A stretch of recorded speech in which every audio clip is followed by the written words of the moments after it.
Mic check 1 2 1 2. It's the Y2K collector, and I'm responding to comments. I think I'm gonna make this just like a little series here.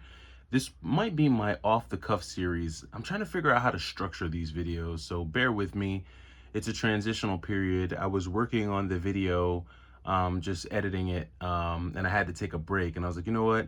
Now seems like a good time for me to respond to some comments. And this time I'm gonna work my way back. I'm just gonna start from the more recent comments and work my way back over the last 24 hours.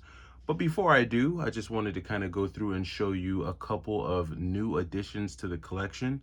Super stoked to have these. The first one is this cool, crisp copy of Spider-Man 2 Enter Electro. This is on the PlayStation 2. Now we know the first one, I picked up the first one the other day on the N64, so super stoked to get that there. Would have loved to have been able to get it on the Dreamcast. It's just that one's too expensive. So I was able to put in an offer and got an accepted offer on eBay for this one. So picked up Spider-Man Enter Electro. And then on top of that, I guess I could just tuck that right there.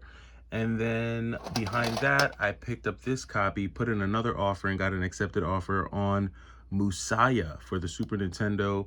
This is like a dope, like little like samurai style Metroidvania platformer. This one, I haven't heard this one talked about a ton, but it the music and stuff kind of reminds me of Hagane. It's not as good as Hagane, not even close, but still a decent one and not one that you hear about a lot. So was glad to add these two to the collection. So having showed you both of those, let's get into some of these comments. So we're going to start with a comment from D Ross 2200, and he says, don't mind me, nothing to see here on this shelf except 3K plus value of games. Then he says, on one hand, you are telling people they aren't going to be valuable. On the other hand, you ensure you have the most valuable ones in your collection. So D Ross, thank you for the comment. Appreciate it. So I'm not sure which videos you're referring to, because he left this comment on my video, Here's My Response. Now, I do have videos where I say that certain games aren't going to be worth anything, in my opinion. And I do think that no matter how much time passes, the bulk of the PlayStation 3 games that we have now and a lot of the PlayStation 4 games that we have now, I do not think that they will reach the values that we've seen for some of these Super Nintendo and NES games. I don't see it. I could be wrong, but I don't see it. And I definitely have said that in past videos. Now, those videos have gotten me a lot of mixed reviews.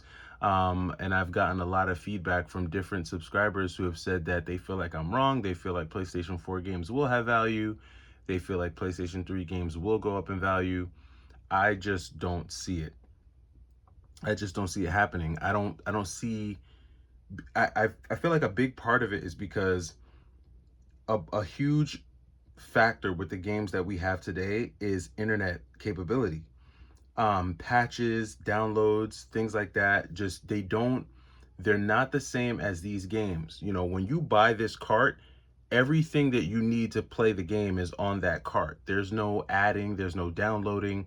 These games come complete as they are, whether they're whole or not, whether they have bugs or not, you are getting the whole thing. So to me, it's just a different animal when you start comparing like cartridge-based games or even earlier disc-based games like on the PlayStation and Dreamcast to, you know, things like the PS3 and the PS4. So could just be me. Now, to your response, I don't tell people that all games are not valuable or that all games aren't going to be valuable. I do think that there are some games that will always have value, and they're always going to stand the test of time just because of how rare or how scarce they are. And it's funny you said that I have the most valuable ones in my collection. I don't like to think that I have the most valuable games in my collection. I like to think that I have the most fun games in my collection, to me personally. And I've mentioned this on a video in the past. Like, if you look at my collection, you're gonna notice a common thread, right? Like, you're not gonna see like a bunch of just expensive games for no reason. You're seeing platformer, shoot 'em up, beat 'em up, beat 'em up. Okay, you got an RPG in there, but a beat 'em up, beat 'em up, beat 'em up, beat 'em up, shoot 'em up, right? So you kind of see like a theme, like shoot 'em up. If you go down to this level, beat 'em up, platformer, beat 'em up, shoot 'em up. So there's a theme here, right? Like I'm going somewhere with this collection, right? Even when you get down here, I mean, even if you look at the Sega games in the back, I mean, it's beat 'em up after beat 'em up after beat 'em up after shoot 'em up after platformer. Same thing on this level, shoot 'em up after shoot 'em up after shoot 'em up after beat 'em up. So I don't just collect games that are, oh, let me not forget the NES, right? So again, you know, platformer, beat 'em up, platformer, shoot 'em up, beat 'em up, platformer, shoot 'em up, run and gun shooter. So you notice in my collection, there's a theme here of Metroidvania style games, action platformers, beat 'em ups, and shoot 'em ups. Those are primarily what I'm into. You're not gonna see a lot of like RPG, not a lot of Final Fantasy. You don't see any Chrono Trigger in my Super Nintendo collection, any of that stuff, because those games aren't necessarily fun to me. Now, it just so happens that the games that I like happen to be expensive, but isn't that the way it normally is? Usually the most fun and desired things are going to be the most expensive. And so the games that you see in my collection are games that I have because I really enjoy these games. Now, not all of my games are expensive. If you look down here, you'll see Final Fight, X-Men, a number of games that aren't super crazy expensive, but they you know, they're fun. They're still fun, and they're games that I like to play. So, um, yeah, I think it just depends on the video that you watch. I like quality games. Quality games tend to be expensive. They tend to have the most value. So it's just the way things go. But when it comes to the PS3, nah. I just don't see PS3, PS4. I don't see those games holding or growing in value the way these games have. But I guess we'll check back in another 30 years. All right, next comment here. So someone asked, so Vegan Forever said, why are you not collecting now? I think Slave Zero will be rare. So thank you for the comment, Vegan Forever. It's Vegan Forever in 9703. I stopped collecting for the Switch because I wanted to focus on retro. So I don't really buy Switch games. I did buy one Switch game today. It's like one of the first Switch games I bought in a while. I don't have it in the game room because I was playing it on my Switch downstairs. But it's Slave Zero X. It's a pretty cool side-scrolling hack and slasher. A little bit of a button masher. But it is a cool game. So that's the reason why I'm not collecting so much for the Switch now. It's because I want to focus on my NES, my Super Nintendo, my PS1 stuff. That's really what that's really what I'm focusing on right now. Okay, keeping it going down. Okay, so here goes another comment from Scott Newbert 6301, and he says, I know you said you don't collect for the Switch anymore, but do you think you're passing up the possible investment of flipping Switch games once they are more rare or highly sought after in the future? I always wish I had the hindsight to buy games at a time when they were current and cheap, like back in the GameCube era or some of the earlier Pokemon titles. And now with all these niche games getting limited prints, I'm curious how all those will fare in the future. And then he goes, I think it's time to look for Switch games on clearance. I've seen Argos clearing out some games, so it's starting. So thank you for the comment, Scott Newbert. And I just want to kind of show you something, and pardon me because the game room is a little bit of a mess here, but so I do have a Switch collection. I don't want my subscribers to think that I don't have a Switch collection. I do have a Switch collection, and a lot of the games on my Switch collection are probably some of the more rarer games, maybe like the 2,000 copies, 3,000 copies. You all have heard me talk about These Two a ton, Haiku, and Inmost. I have games like that. If you look closer, you'll see like I have Visara Collection, Gunlord X, Bite the Bullet, Ultra Core, Darius Cosmic Collection, Ape Out, right? So I do have like a small Switch collection. What I sold was I sold a lot of the Switch fluff. Now, limited run used to be limited. until they, I guess, got a contract with Amazon and like Best Buy. So a lot of the games that come out from limited run, like if you order them through limited run, you're just pretty much getting the game early because eventually they're going to come out at Best Buy anyway. And I feel like there's such a mass production of Switch games that I feel like I have a little more of a runway to collect Switch games. I don't feel like I need to go out and buy like all my Switch games now because I think we still have time on the Switch. Even if it's just a few years, I think there's time.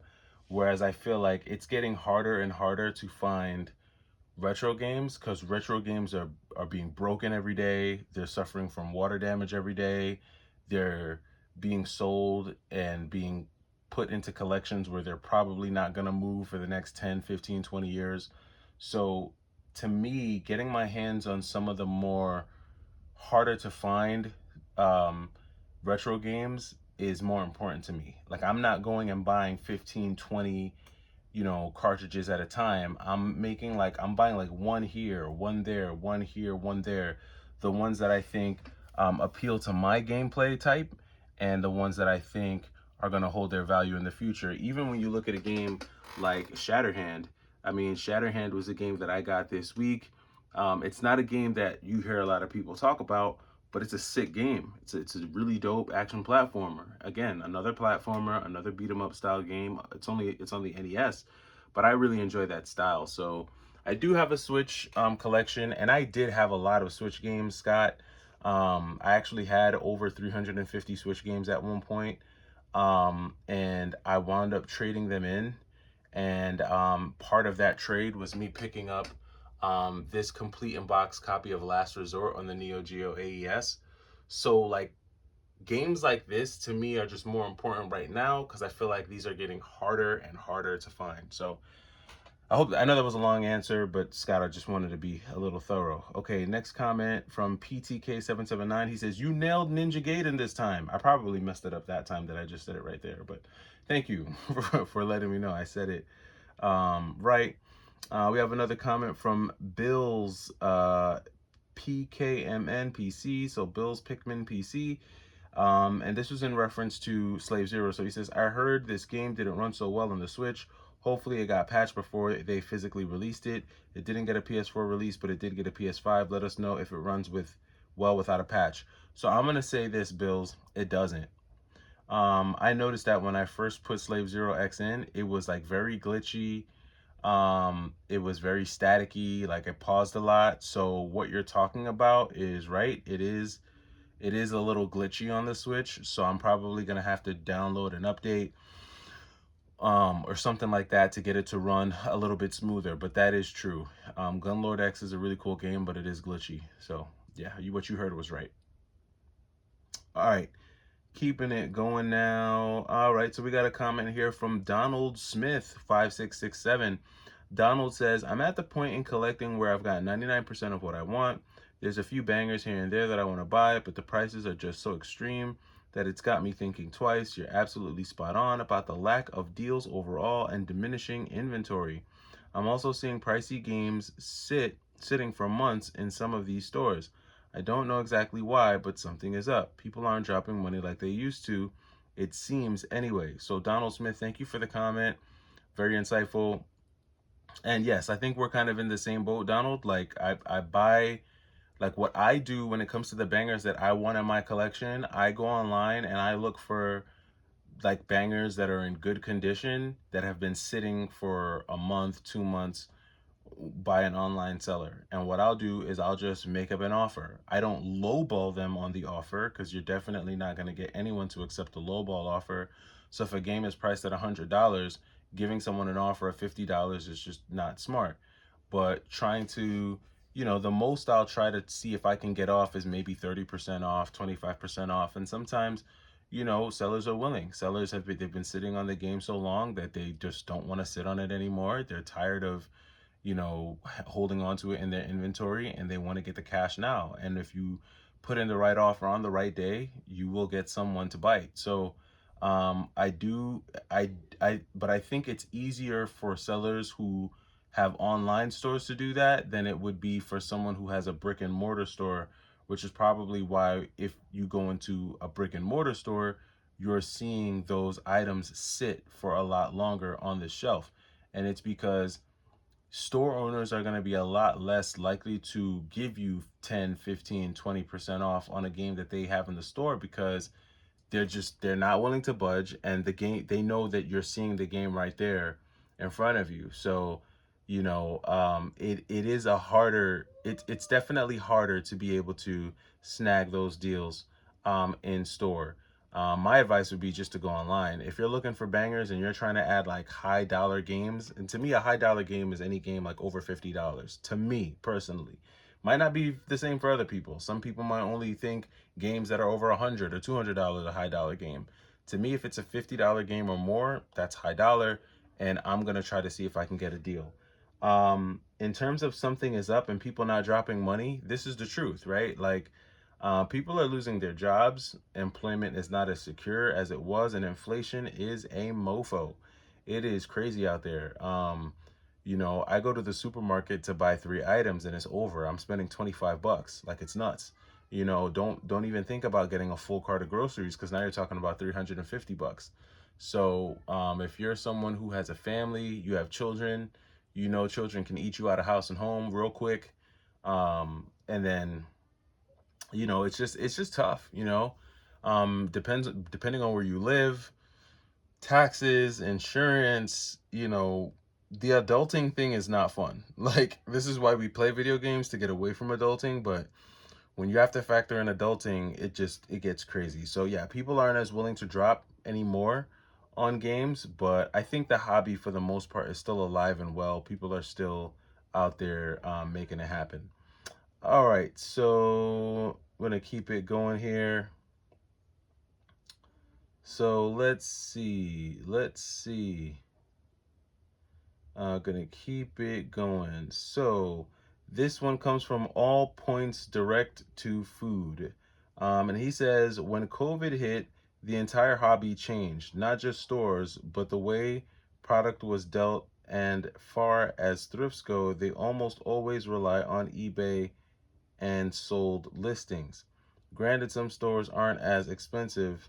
The fact that they are almost equal to eBay defeats the purpose of even trying to go, I think is where he left off. To get something, unless we don't see it often or gotta have it right away. Keep in mind that most don't ever test the games received, let alone check conditions, so it's risky. So it's a risky gamble. And both of these last 2 comments were in response to my video, "It's not the same anymore." And yeah, he's right. So like, if you go on Goodwill's website and you try to like buy any of their retro games, it's clear that they're mirroring eBay prices. Why? I don't know. They're not eBay. Your Goodwill. So I don't get it. Like, I don't get what makes a video game different from anything else Goodwill might sell. It just doesn't make sense to me. I don't know when Goodwill decided to start matching like market prices. I thought that was the purpose of Goodwill, to be lower. I mean, forget resellers, forget all that stuff. Just thinking about what Goodwill is supposed to stand for, I thought they were supposed to be cheaper. Like, that's why they're called Goodwill. For that, they might as well just call themselves something else if they're just going to start selling everything at retail. What's the purpose of going?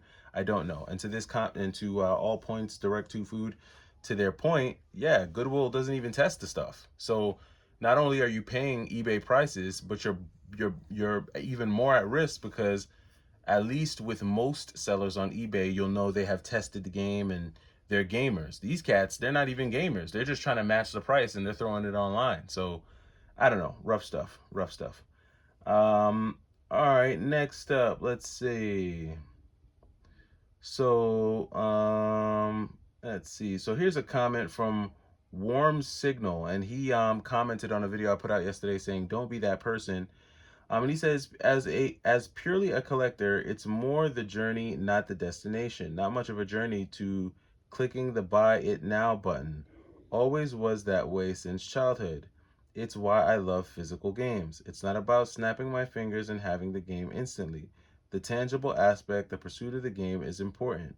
but it's easy to get swept up in the routine, especially if you have an addictive personality. I actually really want to bring my collection to an end soon. Many years under my belt with it, and I've got enough games for several lifetimes I won't have.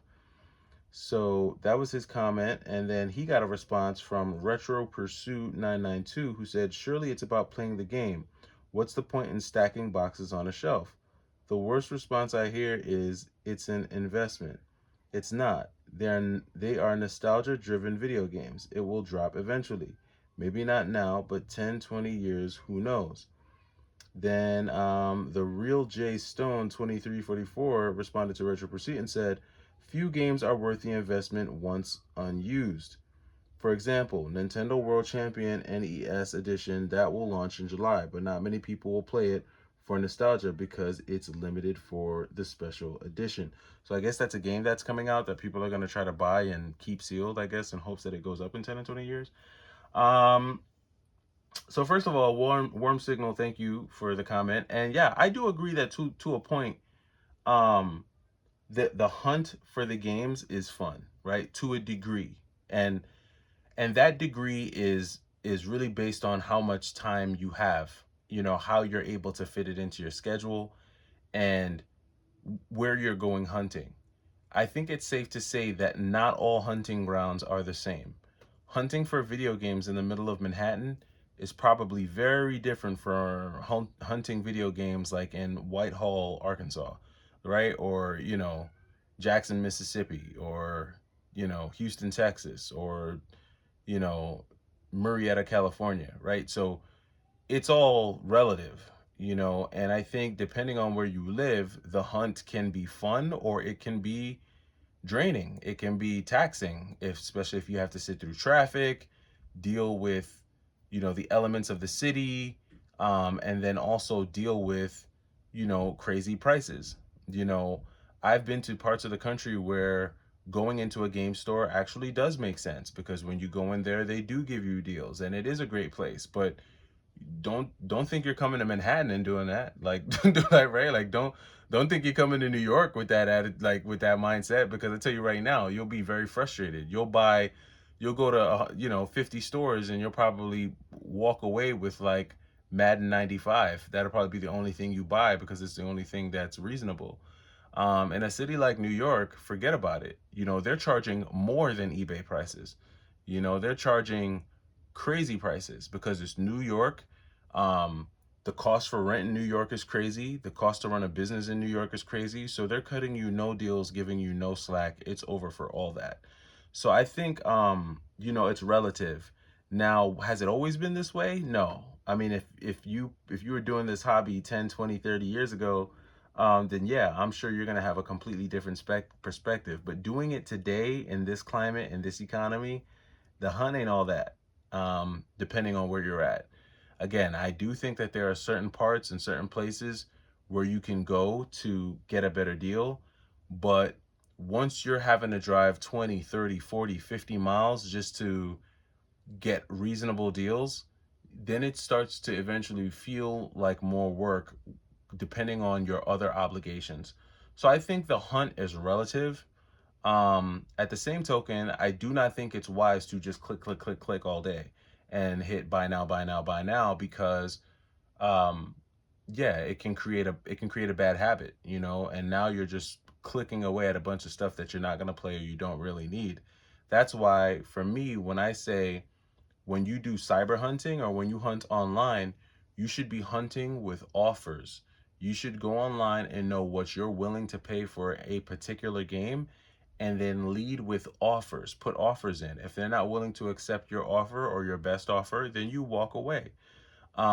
If it's not one particular game that you're looking for, then my recommendation is to look for lots. 20 game lots, 30 game lots, boxes of, PlayStation games or PS1 games, PS2 games, and then put your offers on those lots. A lot of times you can pay a certain amount for a lot to where each game averages out to under $10, $7, $6. So I think there's smart ways to hunt online. Buy now is not the best way. And I think that was the key word you used. If you're clicking buy now, that's not the wave. So I agree with you there, warm signal. But at the same token, hunting has definitely changed over the last few years. All right, let's keep it going here. We're getting right at about 20 hours. Let's see here. Probably respond to a couple more and then we'll call it a day. All right, so we got a comment from Sydney Glow. He responded to a video where I said these were here all along, just a video about hidden gems. He says, I think hidden gems would apply best in the types of scenarios like with PS3. The PS3 has Asian exclusive games which have to be imported, and in my case, I wouldn't have known about them even though I had internet, because back during the PS3 era, in my case, I had basic DSL internet.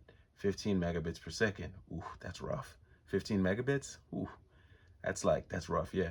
And YouTube would take forever to load for me if I even thought of looking into it. Renting games from Blockbuster would also be a big form of exposure to games without spending the then $40 to $60 per game. So, Sydney Glow, so yeah.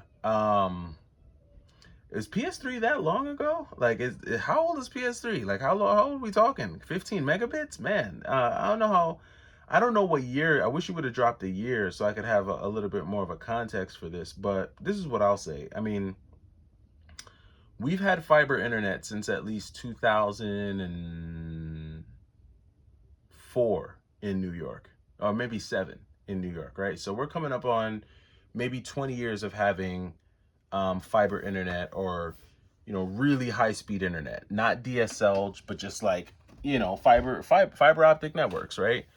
And so I would say that at least over the last 10 to 15 years, there have been a lot of videos highlighting games that many people may not have been able to see.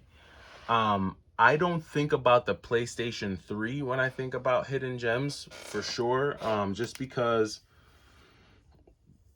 I don't know. I just don't. I think the PlayStation 3 has a lot of really good games on it that aren't expensive, right? For instance, like you've got games like Wet. Wet isn't super expensive, but it's a dope game. It's like the girl version of Max Payne, but on the PS3, right? Really, really cool game. Not expensive at all. But then you do have some games that might be a little bit more pricey on the PS3, like, I don't know, Fist of the North Star, Ken's Rage, or I don't know, Folklore, a game that a lot of people might not think about, right? So, but then you have other good games that are good, like the Castlevania collection. That's a good game, or even Alice, right? That's a good game, but those games can be a little bit more pricey. Or you've got maybe, I don't know, Dante's Inferno or Devil May Cry, Ninja Gaiden, right? So there's a lot of games on the PS3, but again, just like I showed you with my cartridge-based games, what are you noticing? Platformer, 3D platformer, hack and slasher, run and gun shooter, hack and slasher, run and gun shooter, right? So you're like, no matter what the system is, there's a theme and a rhyme and a reason, and like a gameplay genre that I typically stick to for all of my games. Like, I don't just buy a game because someone says it's cool or because someone says it's a hidden gem. You've got a lot of hidden gems for a lot of systems, but is it a gem that you're going to enjoy playing? And I think that's the most important thing. You can do a ton of research on consoles today, depending on what you're into, and find the hidden gems that apply to you. Or maybe you might find a gem that's hidden, but you just never heard anyone talk about. And that's how I found out about Shatterhand, because I really like action platforming beat 'em ups. And when I saw, oh snap, there's a game called Shatterhand, I need to check it out. And after watching some gameplay footage, of course, I went and picked it up. But there's definitely ways that you can learn about the genres you're into. And that's what I would say. I wouldn't say to go look for hidden gems. I would say pick your genre and then find all the games that were released in that genre. And you'll probably find really expensive games that are dope, and you'll probably find really cheap games that are dope.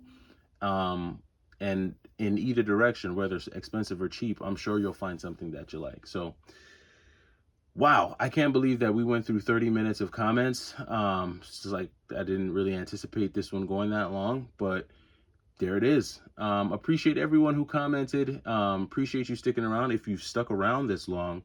Um, it's the Y2K collector for sure. I'm actually getting ready to go ahead and watch game 6 of that Dallas OKC series.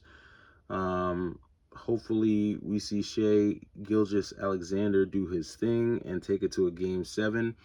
We got a game 7 between the Knicks and the Pacers, and a game 7 between the Timberwolves and the Nuggets, which is going to be, whew, that's going to be a doozy tomorrow. But for now, we're going to go ahead and settle with this Thunders Mavs game, and may the best team win.